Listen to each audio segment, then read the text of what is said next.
Aspirants, अगर आप HTET PGT economics के एस्पिरेंट हो और आप एचटेट का लेवल 3 के एग्ज़ाम देने वाले हो तो ये क्लास आपके लिए, ये सारी इन्फॉर्मेशनल वीडियो आपके लिए है, जिसमें मैं आपको एचटेट पीजीटी इकोनॉमिक्स से रिलेटेड सारी की सारी जानकारी आपको देने वाली हूँ। मैं इसमें आपको एग्ज़ाम पैटर्न बताऊँगी, कैसा पूछा जाता है, कैसा एग्ज़ाम पैटर्न होता है एचटेट पीजीटी इकोनॉमिक्स का, क्वालिफिकेशन क्या है, सिलेबस क्या है, रिसोर्सेज क्या है और स्ट्रेटेजी क्या है। तो देखिए, सबसे पहले जो एचटेट एग्जाम पीजीटी का एग्जाम होता है ये 150 नंबर का होता है, 150 नंबर का होता है एचटेट का पीजीटी का एग्जाम। ये 2 पार्ट में डिवाइड होता है, पार्ट 1 और पार्ट 2। एक ही एग्जाम होता है, ऐसा नहीं है अलग अलग एग्जाम आपको देने होते हैं, एक ही एग्जाम होता है 150 नंबर का, जिसमें पार्ट 1 90 मार्क्स का होता है और पार्ट 2 आपका 60 मार्क्स का होता है। पार्ट 1 में कॉमन सब्जेक्ट्स आपके पूछे जाते हैं और पार्ट 2 में 60 मार्क्स के आपके से क्वेश्चन पूछे जाते हैं। ठीक है, ये मैं एग्जाम पैटर्न की बात कर रही हूँ। तो पार्ट 1 में क्या आता है, 90 मार्क्स में जो पूछा जाता है, पहले भी मैं बता चुकी हूँ। इसमें सीडीपी आती है 30 नंबर की, हिंदी और इंग्लिश 30 नंबर की, यानी कि दोनों 15-15 नंबर की आती हैं। हरियाणा जी के क्वांटिटेटिव एप्टीट्यूड और रीजनिंग तीनों ही 10-10 नंबर की आती हैं, यानी कि 30 नंबर की आती हैं।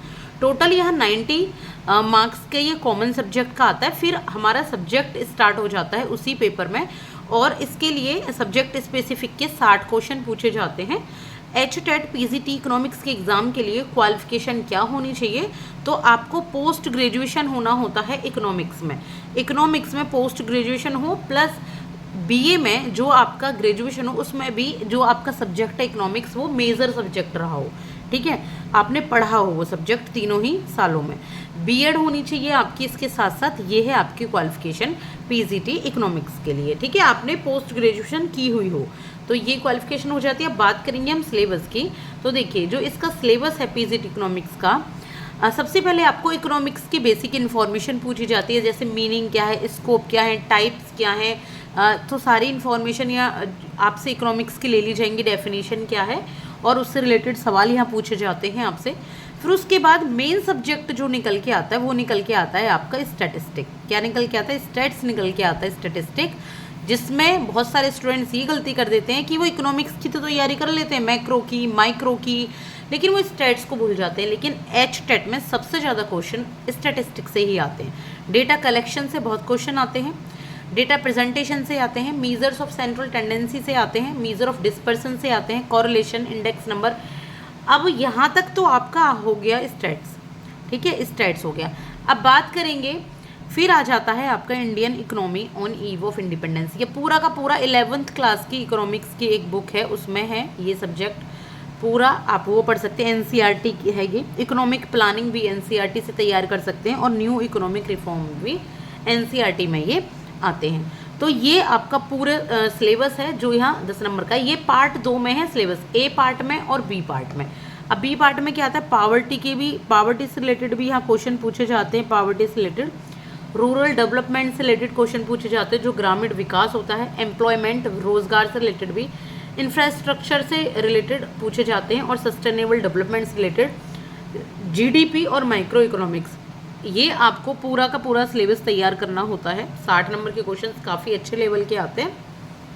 अगर आप पढ़ेंगे अच्छे से, डेली आप पूरा सिलेबस तैयार कर लेंगे तो आसानी से आपके एग्जाम क्लियर आराम से हो जाएगा। बहुत ज़्यादा हाई तो ओवर नहीं है ये वाला एग्जाम। ठीक है, प्लस साथ में कुछ करंट अफेयर भी आती है इकोनॉमिक्स में, जैसे ये रिफॉर्म चले तो कहाँ हुए, किस कंट्री में हुए, तो या फिर आपकी कौन सी ऐसी कंट्री है जहाँ पे तेल का उत्पादन सबसे ज़्यादा होता है। इस तरीके से करंट अफेयर के क्वेश्चन भी आते हैं। अब बात करेंगे हम सिलेबस के बाद रिसोर्सेज की। देखिए, मुझे एक ही वीडियो में ये पूरी क्लास कंप्लीट करनी है, पूरी जानकारी आपको देनी है, इसलिए मैं थोड़ा जल्दी भी बता रही हूँ। और आई होप कि आप पेन पेपर लेकर बैठे होंगे, आप इस तरीके से अपने नोट्स बना, मतलब इस तरीके से ये स्ट्रेटेजी को उतार सकते हैं और अपने अकॉर्डिंग आप इनको थोड़ा सा मॉडिफाई भी कर सकते हैं। हर एक स्टूडेंट अलग होता है, हर एक स्टूडेंट को पहले से पता होता है, हो सकता है कुछ नए स्टूडेंट्स हों, कुछ पुराने स्टूडेंट्स हों, तो अपने अकॉर्डिंग आप कर लेना। ठीक है, रिसोर्सेज की बात करें तो सबसे पहले आपको इकोनॉमिक्स की 11th और 12th की एनसीईआरटी चाहिए। आप 11th और 12th की एनसीईआरटी को पढ़ लो, चाट लो, बिल्कुल बैठ के बिल्कुल पढ़ लो, 2-2, 3-3, 4-4, 5-5 बार पढ़ो, बहुत आसानी से। इंडियन इवनिंग ऑन इंडिपेंडेंस वाला तो बहुत ही, Indian economic on eve of India वाला तो बहुत ज़्यादा इंपॉर्टेंट बुक है, छोटी सी बुक आती है, बहुत आसानी से आप पढ़ सकते हैं। इनको आप बिल्कुल पढ़ लो। फिर इसके बाद आप PYQs करो, पहले कर लो बल्कि PYQs, जितने प्रीवियस ईयर क्वेश्चन देखो किस तरीके के पूछे जाते हैं, क्या करंट अफेयर से रिलेटेड है, या फिर आपका सब्जेक्ट स्पेसिफिक है तो उन्हें करो, ज़्यादा से ज़्यादा डेली करो। एमसीक्यूज़ की बात करें तो एमसीक्यूज़ की जब भी आपने कोई टॉपिक कवर कर लिया उससे रिलेटेड आप एमसीक्यूज़ कर लो। बहुत अच्छी अच्छी बुक्स अवेलेबल है एमसीक्यूज़ की, तो आप एचटेट इकोनॉमिक्स एमसीक्यूज़ या पीवाईक्यूज़ के नाम से अमेज़ॉन फ्लिपकार्ट पे डाल दो, आपको आसानी से मिल जाएगी। ना मिले ना तो मेरे चैनल पे चले जाना, काफ़ी सारे इकोनॉमिक्स के प्रीवियस से क्वेश्चंस और इकोनॉमिक्स की एमसीक्यूज़ प्रैक्टिस क्वेश्चंस आपको मिल जाएंगे। एचटेट के नाम से होंगे वरना यूजीसी नेट के नाम से होंगे, एक ही बात है, आप कर लेना।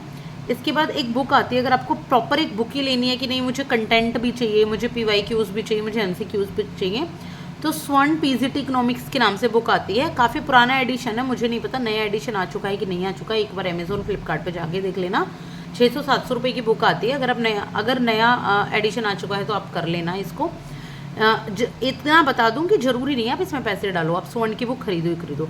आप सीधे सीधे एक काम करो, आप एनसीईआरटी 11th-12th के अच्छे से पढ़ लो और खूब सारी एमसीक्यूज़ और प्रीवियस ईयर क्वेश्चन की प्रैक्टिस ऑनलाइन या ऑफलाइन कर लो, आपको पीडीएफ भी मिल जाएंगी, ठीक है, उससे कर सकते हो। आप यूट्यूब चैनल पर डाल सकते हो एचटेट पीजीटी इकोनॉमिक्स के प्रीवियस ईयर क्वेश्चन या फिर आप एमसीक्यूज़ प्रैक्टिस, तो आपको आसानी से मिल जाएंगे।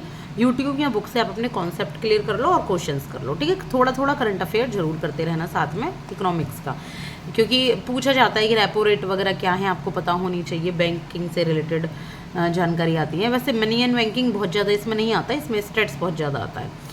स्ट्रेटजी की बात करूँ तो सिंपल सी स्ट्रेटजी है, बहुत ज़्यादा कुछ नहीं है। तो सबसे पहले आपको प्रीवियस ईयर क्वेश्चन करने हैं, डेली करने हैं, चाहे आप 10 करो, चाहे 20 करो, 25 करो, 50 करो, अपना थोड़ा थोड़ा करके बढ़ाते रहना।